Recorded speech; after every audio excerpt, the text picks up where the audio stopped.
Now, 13 First Alert weather. Well, take a look at the roller coaster ride we were on over the last week. It was steady. Monday through Thursday, far above average for this time of year. Got even warmer on Friday with the mixing we saw with all those winds out there, and then the big plunge with this last system, 58 degrees on Saturday, which was average for this time of year. And remember, we hit that at about between 12 and 1 a.m. and then this afternoon 54, so we fell even more and we were below average for this time of year. So there's all that's left over of that particular system. Very little cloud cover, and as we anticipated, we still saw a few gusts out there in the first part of the day, generally between about 25 and 30 miles per hour. The gustiest part that you see here, Summerlin at 29 miles per hour. So as we move into the beginning of the work week, we have a little disturbance, a little system that's going to pass to our north. Not really going to affect us much, but doesn't quite let high pressure build into the area or much of that milder air back into the Las Vegas area. However, a little bit of a different story on Tuesday. That moves on, and you can see some of that warmer, mild air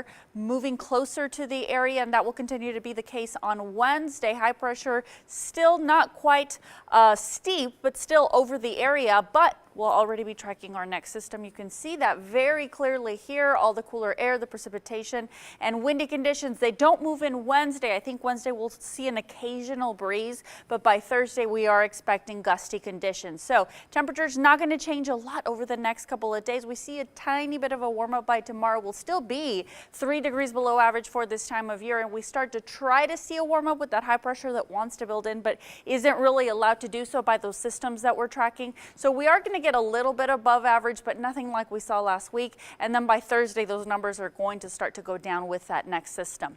It's 49 degrees at McCarran, 44 already in Henderson. Remember, it's going to be a cold night. I'm going to show you just how cold it's going to get tonight. But the good news is that the winds are a lot calmer, so it won't feel quite as cold as it did last night. And we will see a little bit of a push of clouds in the overnight hours. So by tomorrow morning, we're looking at mid-30s for a lot of the area. Aliante 35 degrees, Centennial Hills at 34.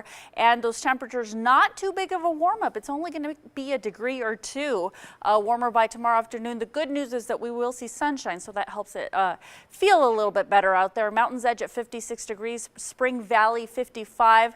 Wind speed is going to be quite calm for tomorrow and over the next couple of days. Green Valley at 56 degrees and headed farther to the east, Lake Mead, Boulder City, both in the mid to upper 50s rather. There's your 13 First Alert 7-day planner. Not a big warm up tomorrow, high clouds on Tuesday, but we do see a smidge of a warm up. We'll be a little bit above average for this time of year. And then windy on Wednesday, that is when our next system moves into the area. There's the cool down. By Friday, we'll be at 56 degrees, and then we'll recover by the weekend. We'll be right around the 60-degree mark on both Saturday and Sunday. Chris?